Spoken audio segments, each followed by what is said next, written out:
Bonjour Bénédicte. Bonjour Bénédicte. Bonjour Bénédicte. Nous sommes Florin, Florus et Flora, les voix synthétiques de Florian Marquet, chargés par lui de vous transmettre cette lecture à haute voix. C'est le chapitre d'introduction d'un petit livre dont le titre est « Amour et silence » et qui contient une dizaine de petits sermons prononcés entre 1940 et 1943 au monastère de la Grande Chartreuse. Ce furent des années terribles.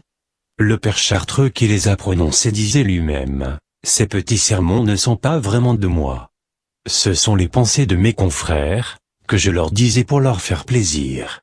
C'est la flamme de leur cœur, sur laquelle je soufflais tout doucement pour la faire briller avec plus d'éclat. Je pourrais mettre un nom au bout de chaque phrase. Je les revois en me relisant. Don et N, Don et M, et celui que nous appelions le Poussin.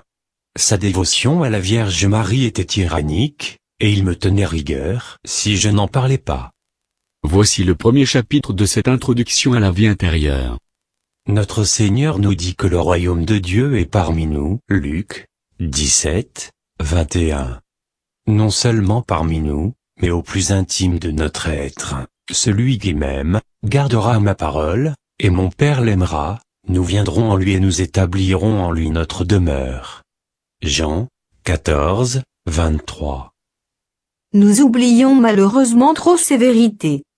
Il y a bien des âmes qui, dans l'Église, s'efforcent de vivre honnêtement, et cherchent à se rapprocher d'un certain idéal de pureté morale, mais combien peu savent se tenir élevés dans la foi, soutenus par l'espérance, et embrasés de charité, pour participer complètement à la vie que Jésus veut nous communiquer.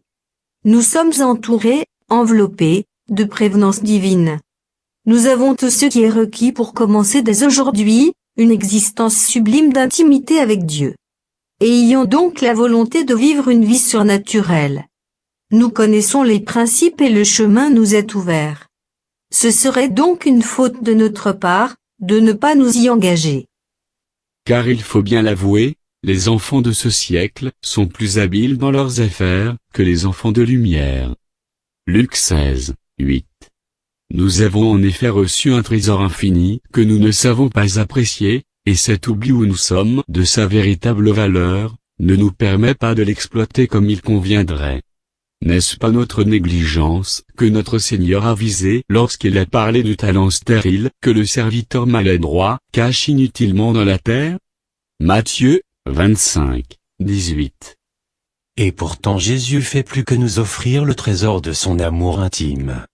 Il nous presse avec tant d'insistance, qu'il semble nous contraindre à l'accepter. Il agit un peu envers nous comme à l'égard de ces misérables, ces infirmes dont parle l'Évangile, qui n'avaient même plus la liberté de refuser l'invitation au divin banquet. Force-les d'entrer, Luc 14, 23. Nous entendrons cet appel, et, dès maintenant, la prière de l'Église sera notre prière. Donnez-nous, Seigneur, l'accroissement de la foi, de l'espérance et de la charité.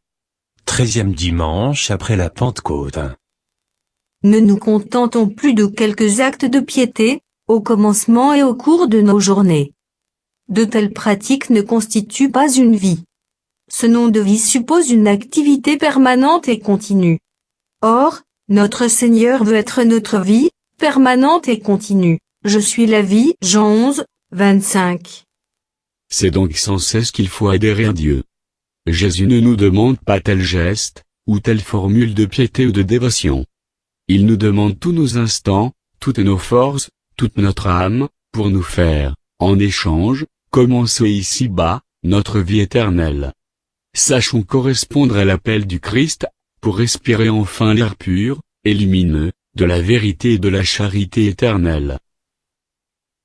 Pour ouvrir à l'âme l'horizon surnaturel, nous voudrions esquisser une méthode simple, et pratique, de méditation, de façon à lui permettre de s'habituer à faire, de toute sa journée, une oraison continuelle, selon la parole de l'Évangile. Il faut toujours prier, ne jamais se lasser. Luc 18, 1. Fin du premier sermon. Les sermons qui suivent exposeront les principes de la vie spirituelle et la méthode de méditation. Bonne journée, Bénédicte. Très bonne journée, cher âme. Salut Bénédicte. Avec nous, plus besoin de lunettes.